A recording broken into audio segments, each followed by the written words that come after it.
불을 끌까요? 괜찮으세요? 불 꺼요? 끌까요? 꺼주세요. 보이나 이게? 보이긴 하는데.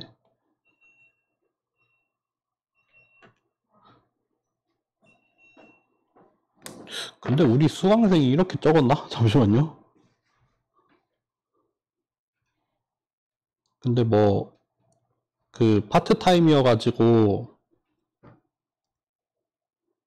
나중에 다시 보기로 한다는 사람이 있긴 있었는데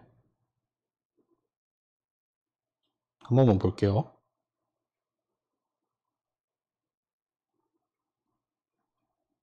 그네 4명 됐네. 4명, 몇 명이 폐강이지? 간당간당한데요? 하여튼 시작은 해보겠습니다. 마이크가 여기 있긴 한데 잘 들리나 모르겠다. 네. 오시무 학생 맞죠? 네. 나머지는 다 저희 연구실이거든요. 썰렁하죠? 이번에 인공지능학과에서 로보틱스라는 수업을 새로 개설을 해가지고 뭐 맡게 됐습니다. 제가 원래 지금 인공지능학과에 있긴 하지만 진짜 주 전공을 얘기하라고 하면 저는 로봇을 전공을 했었고 그러다 보니까 원래 백그라운드는 기계공학과에 있긴 한데 뭐 기계공학에 대해서도 뭐 기계공학 아니면 전기공학적인 측면에서 로봇을 다루기도 했고 뿐만 아니라 좀 전공하는 거다 보니까 뭐 머신러닝이나 이런 거를 좀 하게 돼서 지금은 인공지능학과에 와 있습니다. 그래서 이번 학기에 어쨌든 로보틱스를 가르치게 됐고 제 이름은 뭐 대부분 다 아시겠지만 박성식입니다. 네, 뭐 몇몇 분은 이번에 처음 들어보시죠? 오심 학생은 저번에 우리 비전 들었었나요? 컴퓨터 비전? 네.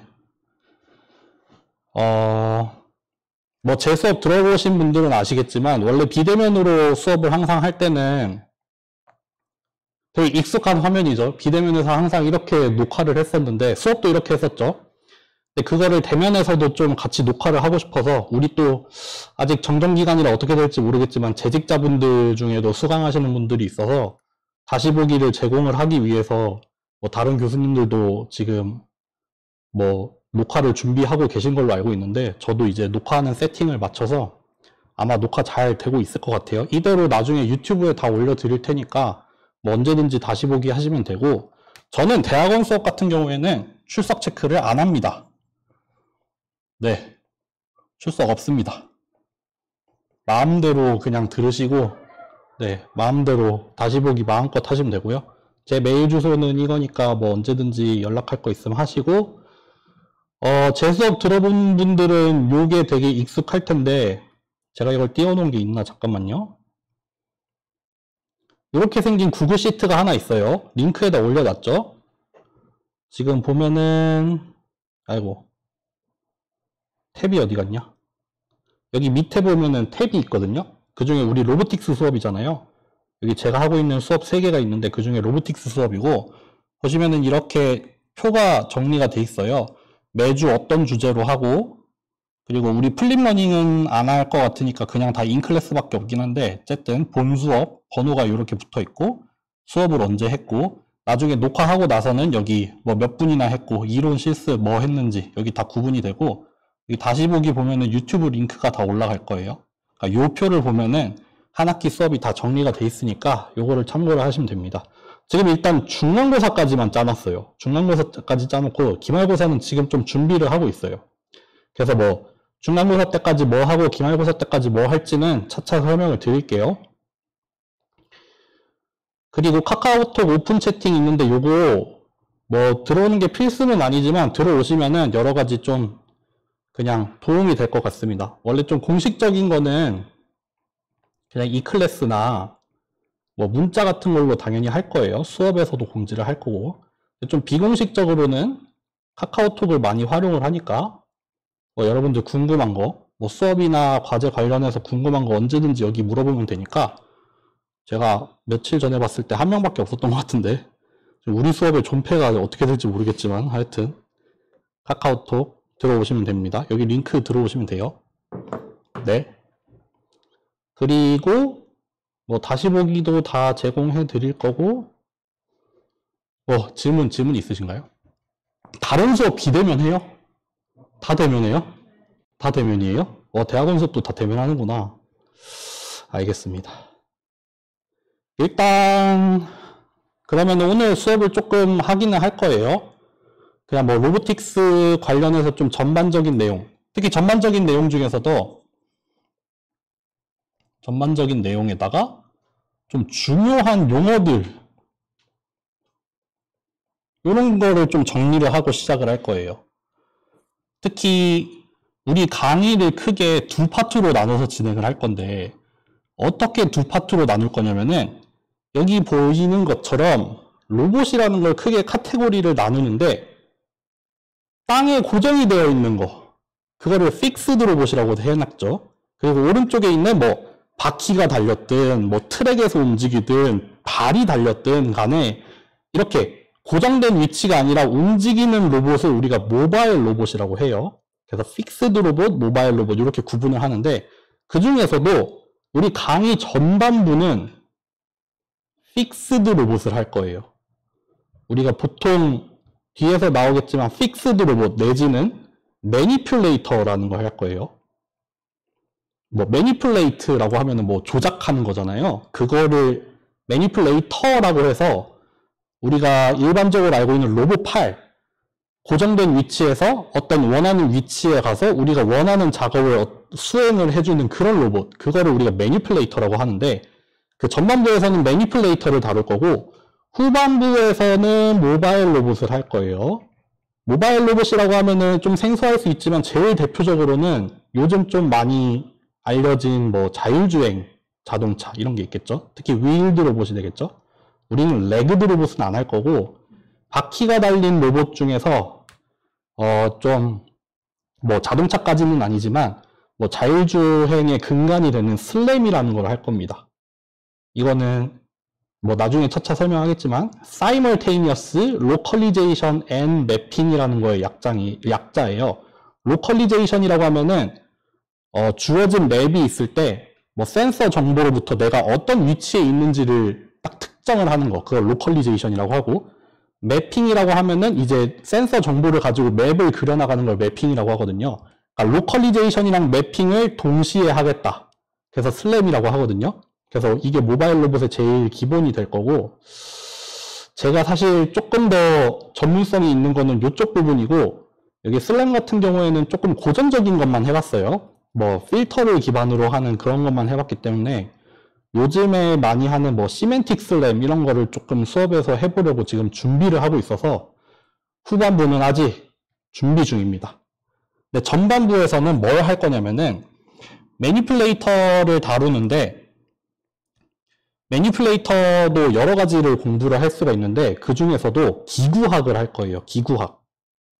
기구학이라 하면은 간단하게 말해서 키네매틱스라고 하는데 이게 크게는 포워드 키네매틱스랑 인버스 키네매틱스로 나뉘어요.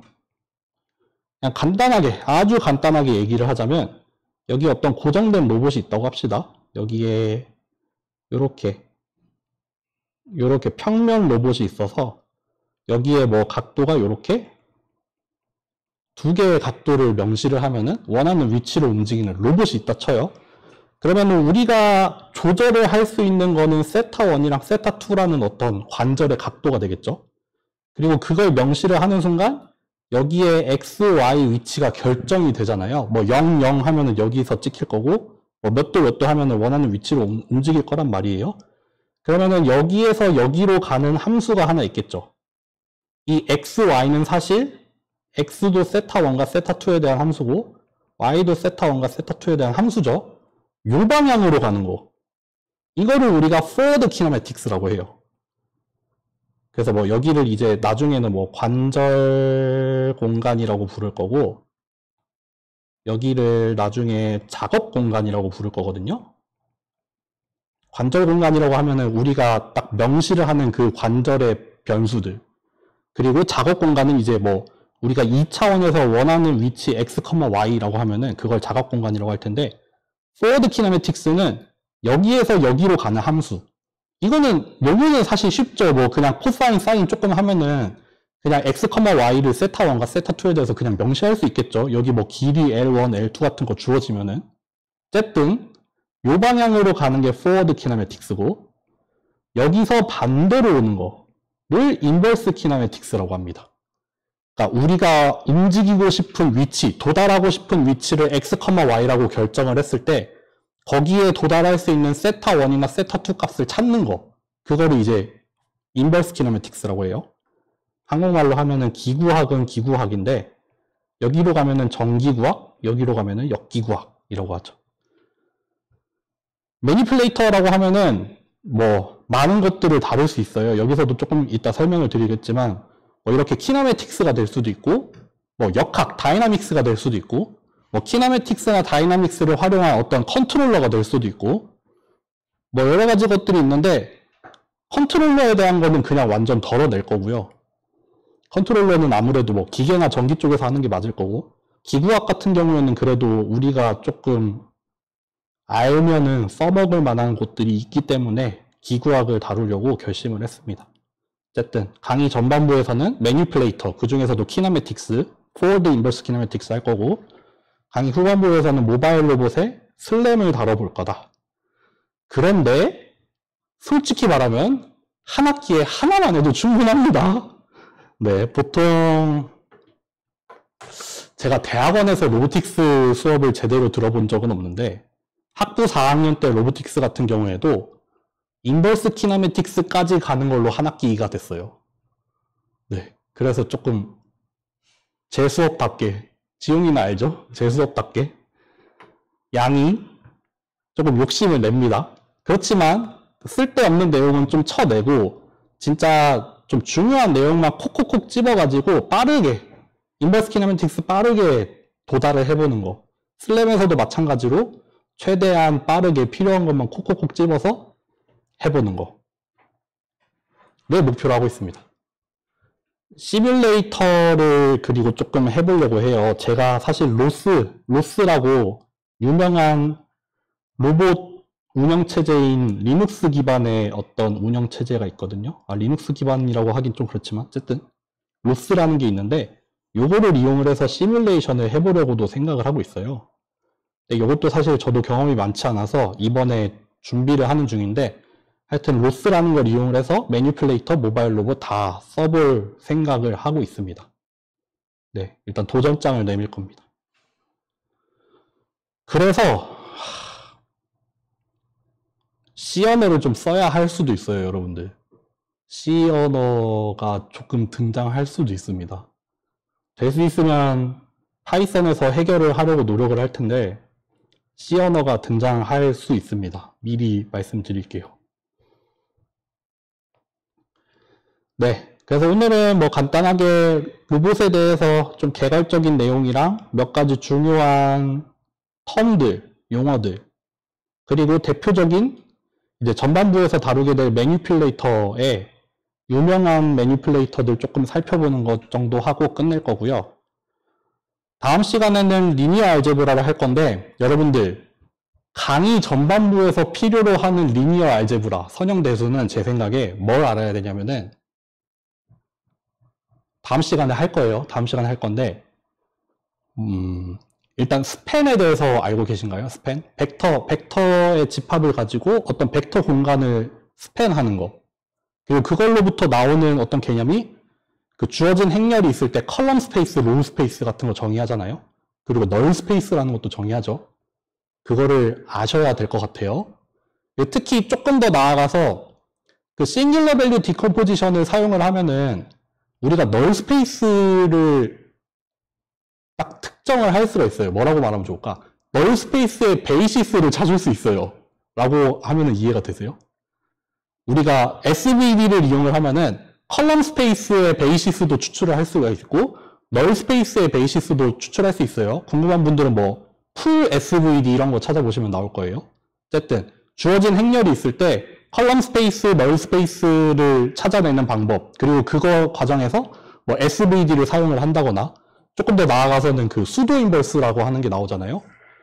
그 수도 인버스, 그 정사각이 아닌 행렬, 뭐 로우나 팻 그 스킨이나 셋 매트릭스에 대해서 수도 인버스를 구해가지고 뭐 이것저것 하는 거. 그거를 아마 전반부에 되게 많이 쓸 거예요. 굉장히 많이 쓸 겁니다. 아까 말씀드린 그 관절 공간과 작업 공간 사이에 매개를 하는 게 사실은 딱 하나예요. 그냥 자코비안이라는 매트릭스가 하나 나올 거거든요. 그것만 가지고 관절 공간이랑 작업 공간을 왔다 갔다 하는데 그런 선형대수를 조금 필요로 할 것 같습니다. 네.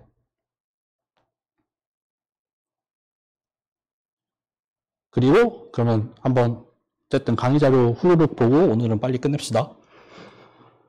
로봇이라고 하면은 로봇 시스템이라고 하는 걸 이루는 것들이 뭐 몇 가지가 있대요.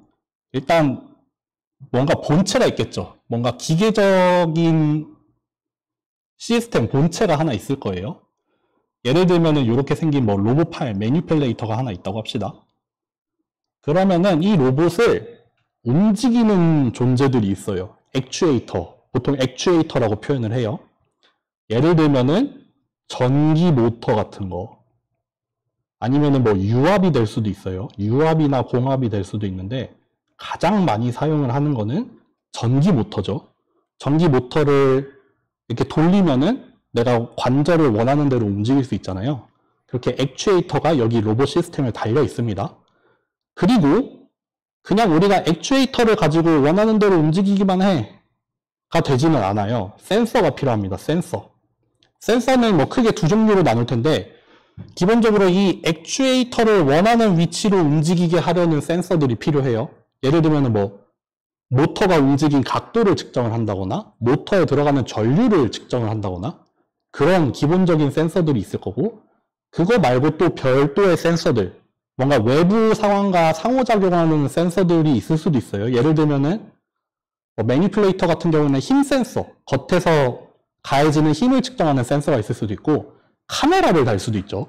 뭐 로봇 팔에다가 카메라를 달아서 막 불량 검사를 하는 로봇을 만들 수도 있어요.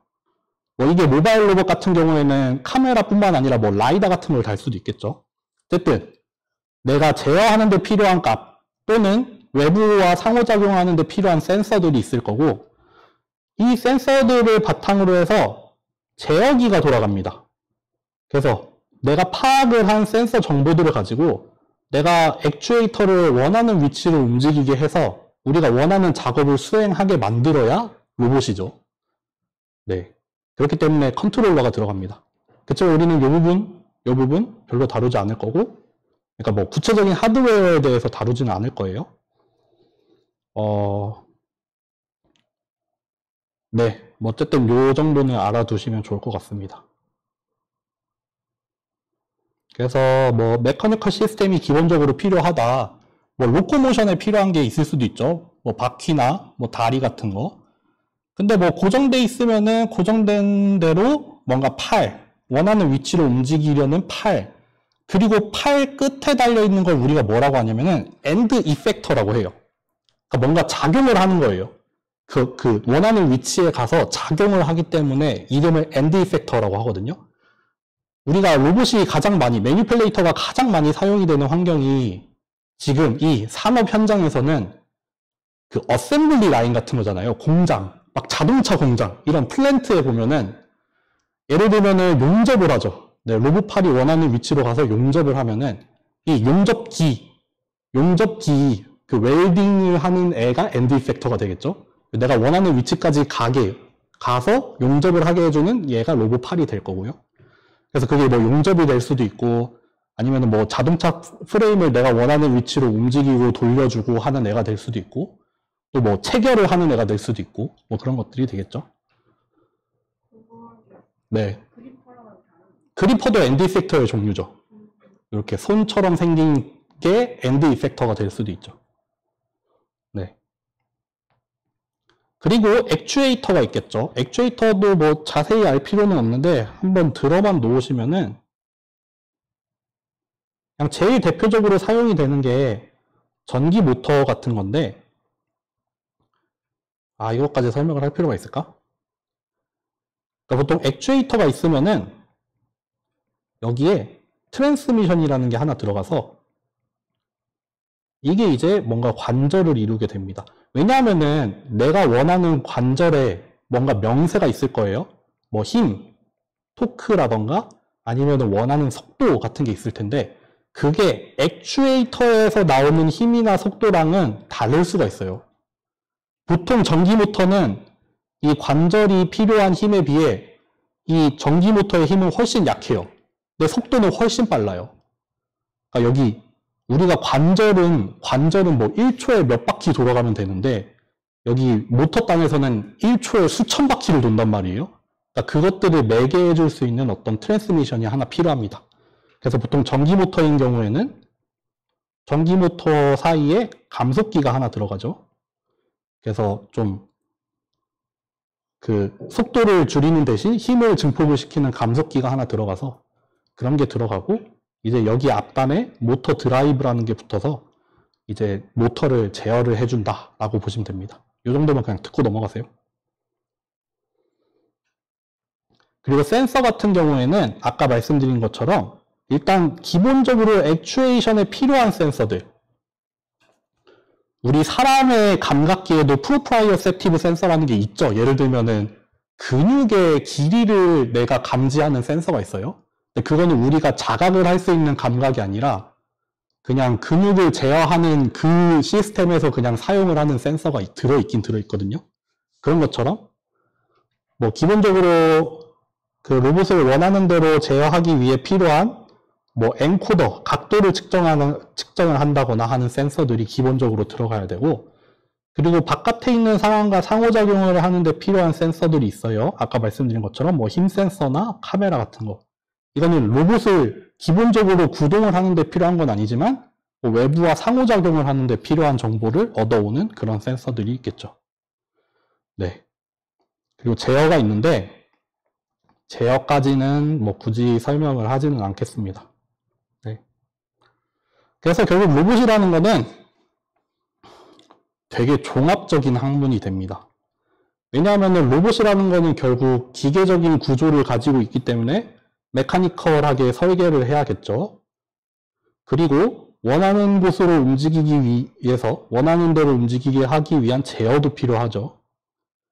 그리고 전장부라는 것도 필요해요. 뭐 모터도 그렇고 센서도 그렇고 결국 전기에 의해서 구동이 되기 때문에 뭐 디지털이 됐든 아날로그가 됐든 그런 전기적인 것들도 필요하고 그리고 최근에는 이제 컴퓨터들도 필요하죠. 뭐 기본적으로 컨트롤을 수행을 하기 위한 뭐 인베디드 시스템이 될 수도 있고 아니면은 뭐 모바일 로봇 같은 경우에는 실제로 많은 연산이 필요하잖아요. 뭐 카메라나 라이다 같은 거 들어가기 시작하면은 실제로 연산이 많아지기 때문에 컴퓨터도 들어가야 하고 특히 카메라나 라이다 같은 것들로부터 외부 상황을 인식하기 위해서는 여기에 이제 우리가 하는 그런 뭐 AI나 머신러닝, 딥러닝 같은 기술들이 여기에 들어갈 필요도 있겠죠.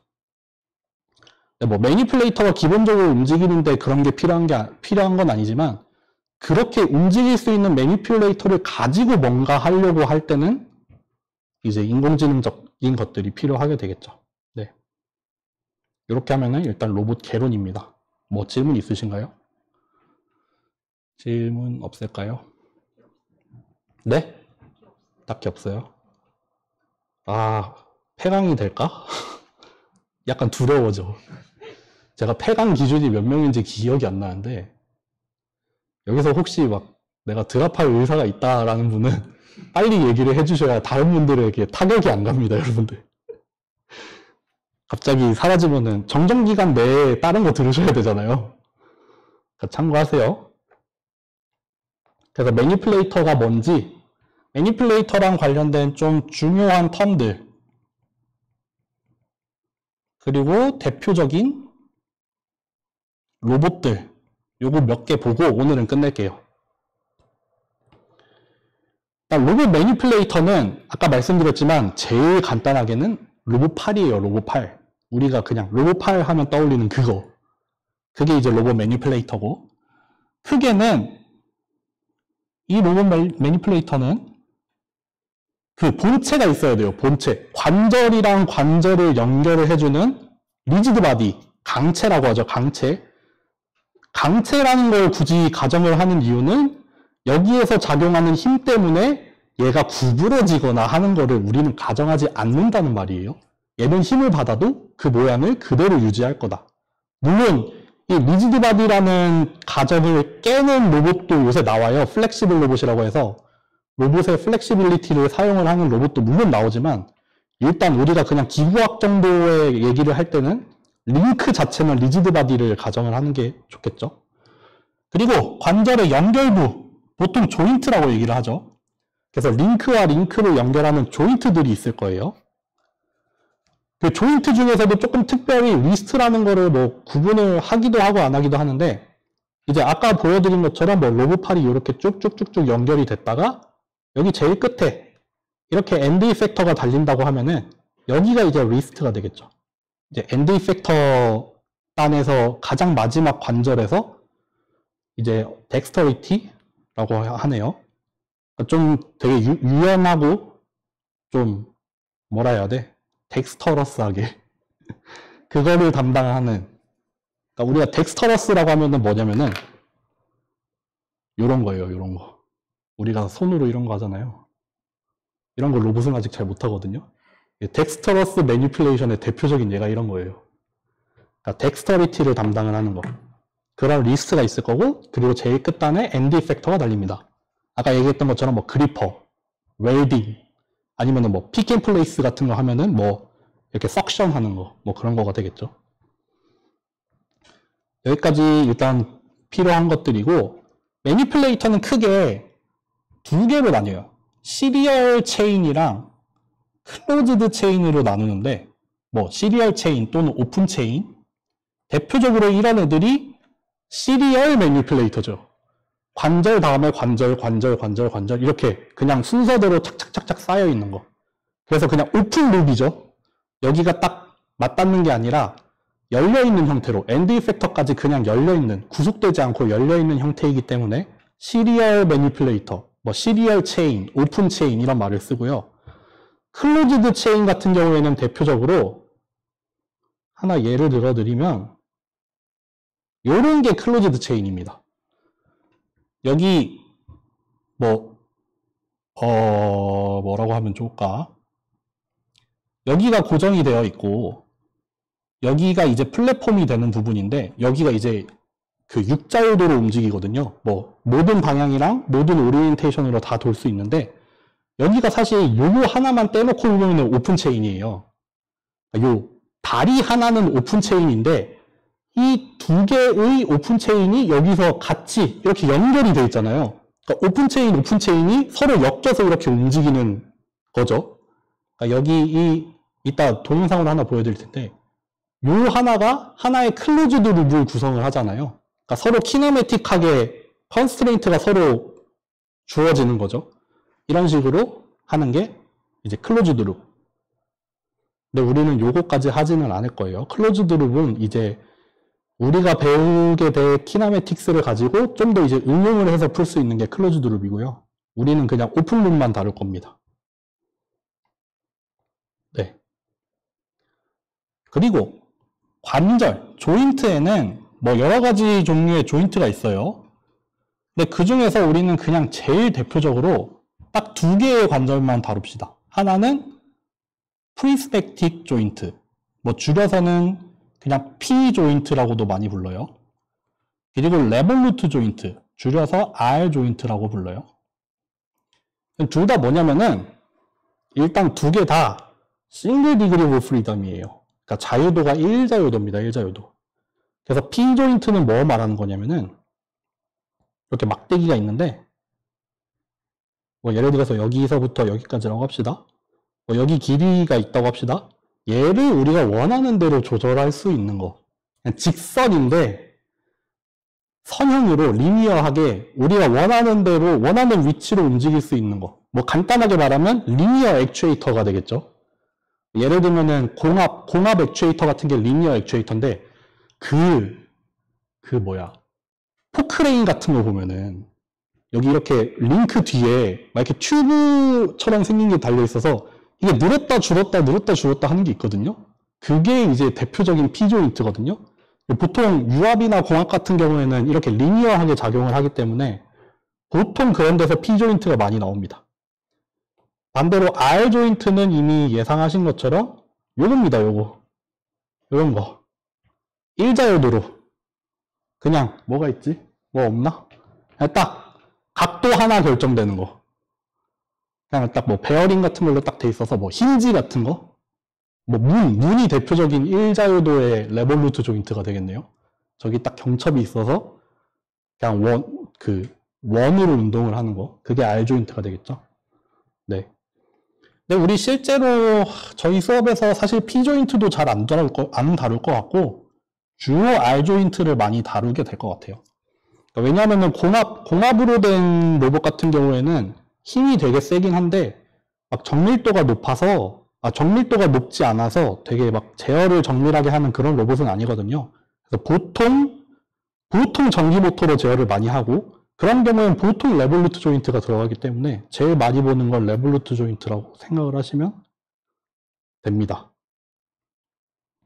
네. 그래서 자유도에 대한 게 잠깐 나왔는데 자유도를 뭐라고 하면 좋을까?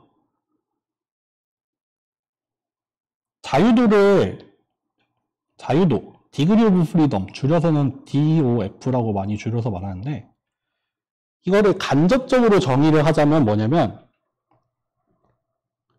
그러니까 뭐 어떤 물체의 상태를 완전히 결정짓기 위해서 내지는 고정 또는 정의라고 할게요. 하기 위해 필요한 조건 내지는 뭐 변수의 개수라고 보시면 돼요. 어떤 물체의 상태를 완전히 결정하려면 몇 개가 필요하냐? 예를 들어 일자요도라고 하면은 딱 하나만 더 결정을 내리면은 걔의 상태가 완전히 고정이 되는 거죠. 라고 하면은 조금 어렵죠. 여기도 나와 있지만 우리가 살고 있는 이 3차원 공간에는 기본적으로 6자요도가 있습니다. 이 아이폰의 상태를 그러니까 물리적으로 이 아이폰의 상태를 완전히 결정을 하려면 6개의 조건이 필요해요. 일단 위치로 X, Y, Z가 필요해요. 그러니까 3개가 필요하죠. 그러니까 X 위치, Y 위치, 뭐 Z 위치가 필요하기 때문에 3개가 있어야 되고 또 이제 뭐 X 로테이션, Y 로테이션, 또 뭐 있지? Z 로테이션. 그렇게 또 오리엔테이션이 3개가 필요해요. 그래서 얘를 특정한 공간에 특정한 상태로 딱 정의를 내리려면 얘의 위치를 특정을 하려면은 6개의 조건이 필요해요. 그렇기 때문에 얘는 일단 6자요도예요. 이 공간, 3차원 공간 안에서 6자요도인데 그 중에 뭐 예를 들어서 하나를 구속을 시켜볼게요. 뭐 우리가 이축 방향으로의 위치를 어디로 딱 고정을 시키면은 요축 방향의 위치 빼고는 나머지는 다 할 수 있는 거죠. 다만 요축으로 움직일 수만 없을 뿐이에요. 이러면 5자요도가 되죠. 그런 식으로. 그러니까 우리가 뭐 예를 들어서 6개의 자요도가 있는데 거기서 이렇게 하나 줄여 나가서 이제 0자요도까지 만드는 거죠. 그거를 우리가 자유도라고 하고 그렇기 때문에 여기 앞에서 말한 P 조인트나 R 조인트 같은 경우에는 뭐 여기 한쪽 끝을 고정을 시켜놓고 여기를 왔다 갔다 한다라고 하면은 얘는 일자유도 관절이 되죠. 여기 이 축 방향으로의 위치를 정하는 순간 얘는 고정이 되죠. 다른 축으로 움직일 수도 없고 로테이션도 할 수 없으니까 얘는 일자유도 관절이 되죠. 마찬가지로 R 조인트도 이 세타를 고정하는 순간 딱 결정이 되죠. 그렇기 때문에 얘도 일자유도라고 하는 겁니다. 여러분들 나올 겁니다. 디그리 오브 프리덤. 특히 디그리 오브 프리덤을 이제 막 선형대수를 이용을 해서 랭크를 가지고 설명을 하기 시작을 할 거거든요. 좀 기억을 해두세요. 특히 이제 말씀드린 것처럼 3차원 공간에서는 6자유도가 필요하니까 보통 로봇들 그 매니플레이터 같은 경우에는 대개 6자유도 이상을 가지고 있어요. 왜냐하면 뭐 내가 작업을 해야 되는데 그 작업이 진짜 임의의 작업이에요. 막 특별히 평면에서만 움직여야 될 필요가 있는 게 아니라 정말 임의의 위치에 임의의 로테이션으로 우리가 기술을 할 필요가 있으면 로봇 팔 전체는 6자유도를 가져야 돼요. 그래야지 내가 원하는 위치로 가서 원하는 오리엔테이션으로 이 엔드 이펙터를 움직이려면 최소 이 로브팔이 U자유도를 가지고 있어야겠죠. 그래야 내가 딱 원하는 위치, 원하는 오리엔테이션을 가질 수 있고, 그래서 최소 U자유도를 갖는데 보통 그냥 U자유도만 갖지 않고 U자유도 이상의 자유도를 가져요. 이거를 우리가 여유자유도라고 하거든요. 리던던트 하다라고 하는 게 우리가 필요한 건 U자유도인데 그 이상의 자유도를 갖는다는 거예요. 왜냐하면은 차차 우리 기구학 하면서 나올 거예요. 우리가 원하는 공간을 원하는 자세, 원하는 위치가 되려면 U자유도인데 그거를 U자유도 매니플레이터가 거기에 도달하려면 이 솔루션이 유니크하게 결정이 돼요. 라고 표현을 일단 해볼게요.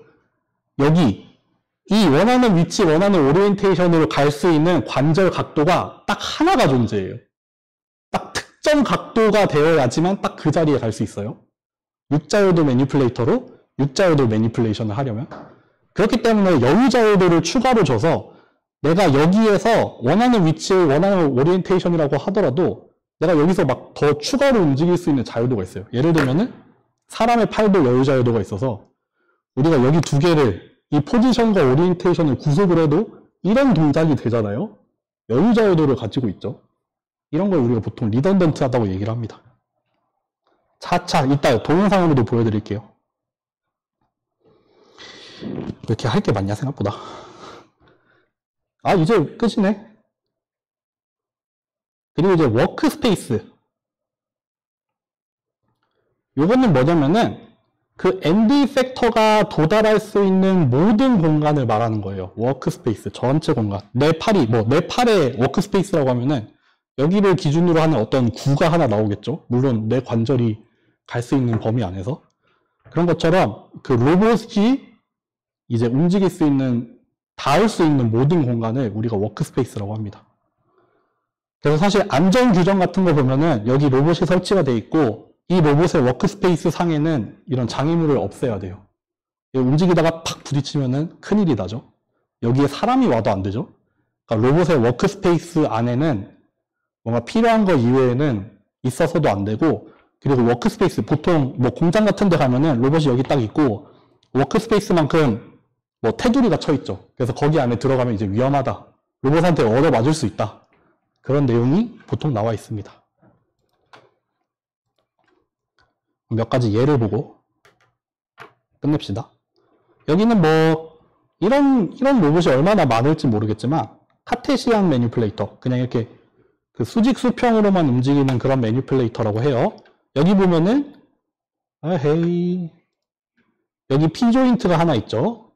여기 위아래로 움직이는 P조인트가 하나 있고, 여기 또 옆으로 움직이는 P조인트가 하나 있고, 여기로 움직이는 P조인트가 하나 있죠. 그러니까 이 로봇은 3자유도를 가지고 있죠. 여기 이 엔드 이펙터는 로테이션은 바꿀 수 없어요.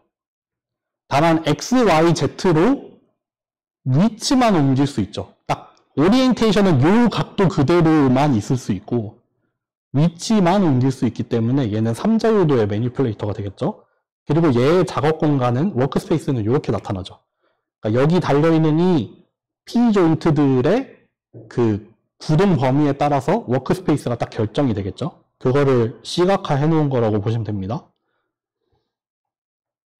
요거는 이제 뭐 실린더리컬이라고 했는데 작업 공간이 실린더 모양이죠. 왜냐하면 여기 베이스 부분에 R 조인트가 하나 달려있고 여기 위아래로 움직이는 P 조인트, 양옆으로 움직이는 P 조인트가 하나 달려있어서 돌 수 있죠.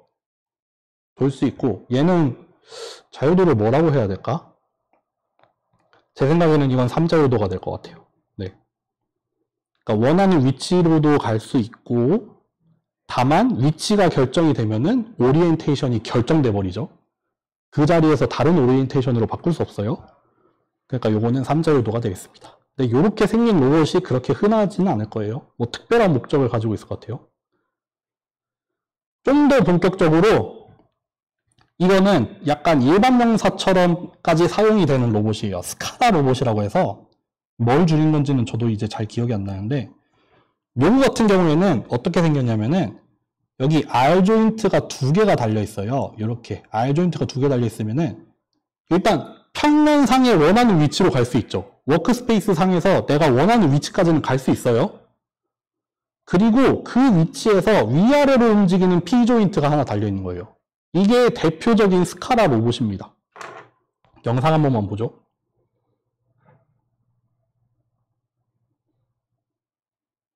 요거 한번 볼게요. 요런 거 스카라 로봇이에요. 그 R 조인트 두 개 달려있고 여기 끝에가 이렇게 움직이죠. 요런 거 많이 씁니다. 네. 아니면 좀 다른 것도 찾아볼까요? 스카라 로봇이 제일 어디에 많이 쓰이냐면은 픽앤플레이스 하는데 많이 쓰이죠. 요런 거. 원하는 위치로 가서 수직으로 짚고 다시 원하는 데 가서 놓고.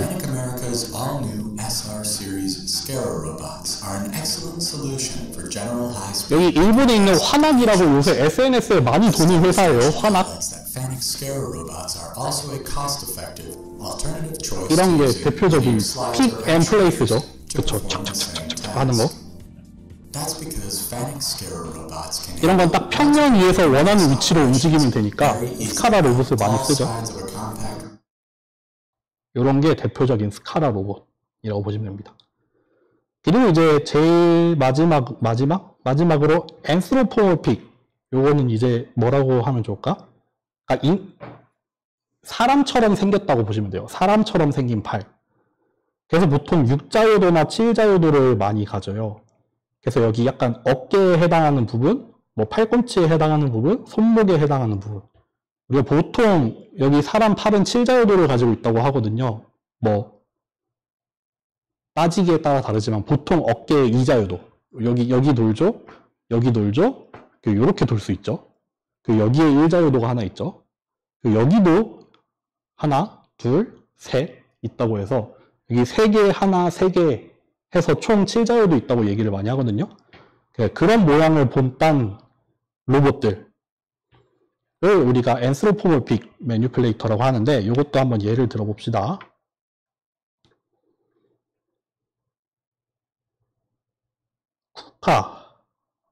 쿠카 로봇 한번 쳐볼게요. 요런 거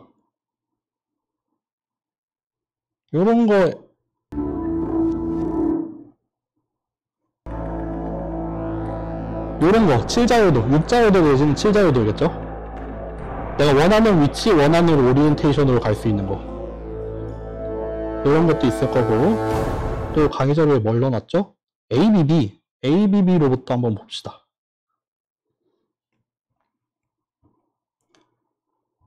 너무 많네. 여기 이거 볼까요? 이거 한번 볼게요. 이 어셈블리 라인에 들어가 있는 거의 모든 로봇이 앤스로포모픽 로봇이죠.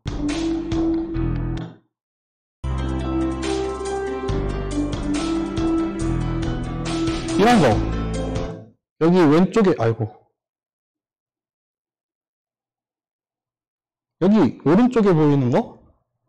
요것만 하더라도 딱 보면은 저기 베이스부터 시작을 해서 팔꿈치 하나 달려있고 리스트로 끝나는. 그래서 저거는 딱 로봇 크기만 봐도 되게 크잖아요. 되게 높은 하중이나 뭐 충분한 속도를 내기 위해서 점점 거대해졌겠죠? 여기에 나오는 웬만한 로봇이 다 그렇습니다. 저기 위에서 드는 애도 사실 그렇게 생겼죠?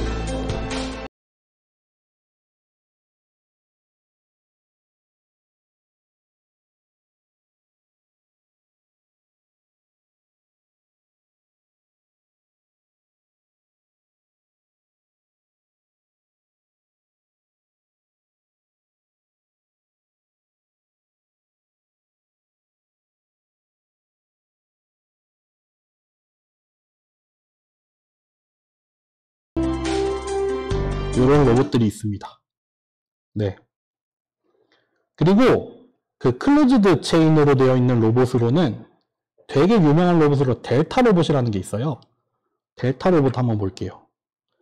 그 클로즈드 체인 같은 경우에는 뭐가 좋냐면은 시리얼 매니플레이터에 비해서 훨씬 빨라요. 되게 빠른 속도로 움직일 수 있고 그리고 구조적으로 이게 클로즈드 체인을 형성하고 있기 때문에 좀 강하죠. 강하게 만들 수 있어요. 그러니까 델타 로봇 같은 거 보면은 이런 거 하나하나 엄청 얇게 생겼거든요. 근데 시리얼 매니플레이터를 이렇게 얇게 만들면은 큰 힘을 못 낸단 말이에요. 아까 보셔서 알겠지만 이게 제일 베이스부터 시리얼하게 차곡차곡 쌓여가기 때문에 여기 끝에서 큰 힘을 내려면은 점점 더 커지는 방향으로 그 베이스는 정말 커져야 되거든요. 근데 패러렐 로봇 같은 경우에는 그런 데에서 조금 자유롭다는 게 장점이 되죠. 대신에 제어하기가 어렵습니다. 델타 로봇 한번 보죠.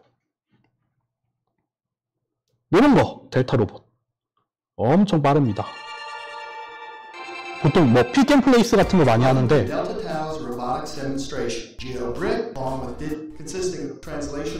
아예 느려. 저 이런 거 pick them up with its suction cup to stack them in a pyramid, rapidly encircle the stack, unstack the balls in order, and then to nimbly dance between the balls. Demonstrate. 이런 게 될 수 있고 보통 델타 로봇 하면은 뭐 하이 스피드 이런 얘기 나오거든요. 뭐 볼까? 요거 볼까? 화나 거? 이런 거. Complete with an integrated FANUC IR vision system. The system is capable of packaging up to 400 pouches per minute in both horizontal and vertical formats. 이런 것도 있고 The FANUC M2IA 또 강의 자료에 넣어놓은 거는 뭐 모션 시뮬레이터 같은 거 육자유도 요런 것도 델타 로봇이라고 하긴 좀 그렇지만 여기 잘 안 보이네. 여기 이 플랫폼을 받치고 있는 게 클로즈드 체인을 이루고 있잖아요. 그래서 시뮬레이터라고 하면은 이를 내가 원하는 오리엔테이션이나 원하는 위치로 이렇게 움직일 수 있어야 된단 말이에요. 근데 이거를 시리얼 매니플레이터로 하면은 이게 어마어마하게 거대해져야 된단 말이에요. 근데 반면에 이렇게 하면은 뭐 복잡해 보이긴 하지만 그나마 좀 낫죠. 네. 이런 게 있습니다. 그렇게 해서 패러렐 로봇 있고요. 그래서 뭐 몇 가지 로봇 사진만 보여드릴게요. 이거 뭐 아까 본 것처럼 되게 아주 대표적인 그냥 인더스트리얼 로봇이죠. 네, 예전뿐만 아니라 뭐 지금까지도 딱 원하는 위치에 정확하게 가서 빠른 속도, 고반복, 그리고 뭐 충분한 하중 이런 걸 낼 수 있는 로봇. 마찬가지로 아까 그 ABB라는 대표적인 회사에서 나온 로봇인데 특히 여기는 보면은 여기에다가 이렇게 링크를 하나 더 달았어요. 이렇게 평행사 변형을 만들어서 더 큰 힘을 버틸 수 있게. 이게 링크가 아니라 그냥 하나였으면은 엄청 두꺼운 링크를 이렇게 달았어야 되는데 아까 패러렐 로봇처럼 이렇게 구조적으로 버틸 수 있게 만들면은 조금 더 좋은 게 있습니다. 델타 로봇. 여기 ABB에서 나온 거네요. ABB에서 나온 델타 로봇. 그리고 쿠카에서 나온 쿠카라고 여기도 이제 유명한 산업용 로봇 회사거든요. 근데 그 보통 LWR이라고 하면은 라이트 웨이트 로봇이에요. 아까 봤던 산업용 로봇에 비해서는 가벼운 편이거든요. 이게 라이트 웨이트라고 하는 이유는 뭐랑 비교를 할 거냐면은 사람 팔이랑 비교를 하는 거예요. 물론 사람 팔보다는 무거워요. 사람 팔보다 무거운데 그래도 그나마 사람 팔에 근접할 정도로 비슷한 크기와 비슷한 무게를 가지고 있는 그런 로봇이라서 라이트웨이트 로봇이라고 합니다. 뭐 라이트웨이트 로봇, 라이트웨이트 암 이런 말을 많이 써요. 이 회사 말고도 라이트웨이트라는 말이 많이 나와요. 근데 이 쿠카에서 만든 로봇인데 이게 DLR이라고 하면은 독일에 있는 나사라고 보시면 돼요. 독일의 그 항공우주국 거기가 로봇을 정말 잘하는데 거기서 만든 라이트웨이트 암이에요. 이거를 이제 쿠카에다가 너네가 이제 대량 생산을 해라. 그래서 나온 팔이 이 팔입니다. 여러분들 로봇을 전공하시지는 않지만 로봇 팔을 가지고 연구를 하는데 돈 좀 있다라고 하는 모든 랩은 전부 다 이 팔을 쓴다고 보시면 됩니다.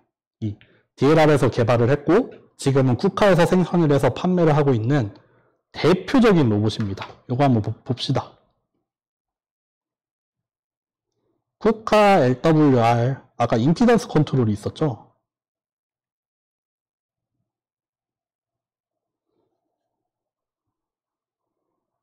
요거?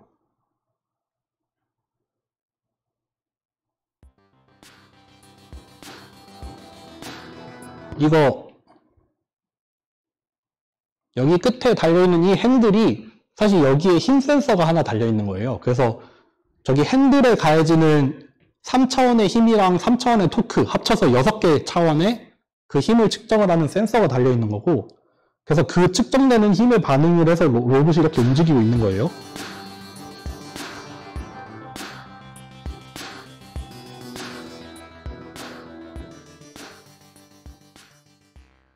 원래 봤던 영상은 이게 아니었는데?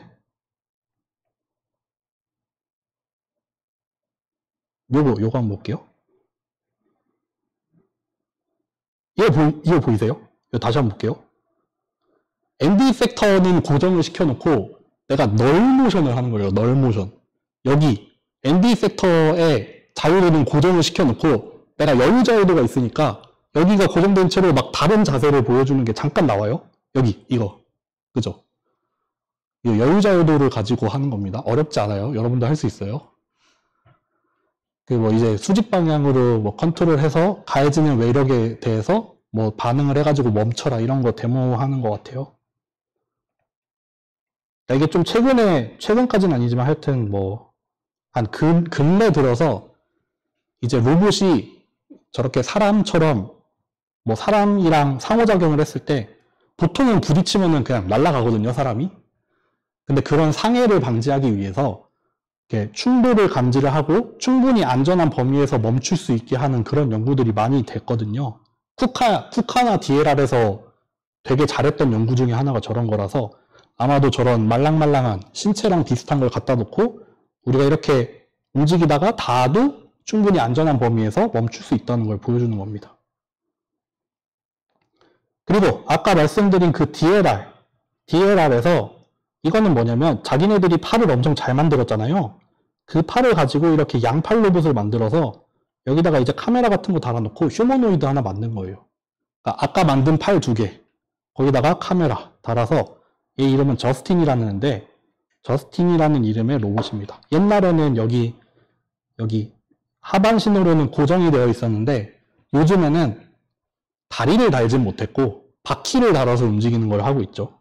그래서 이게 뭐 휴머노이드 이것저것 많지만 양팔 로봇 이런 거 많지만 그 중에서 저스틴이라는 대표적인 아이입니다. 네. 그러면은 일단 개론은 여기까지고요.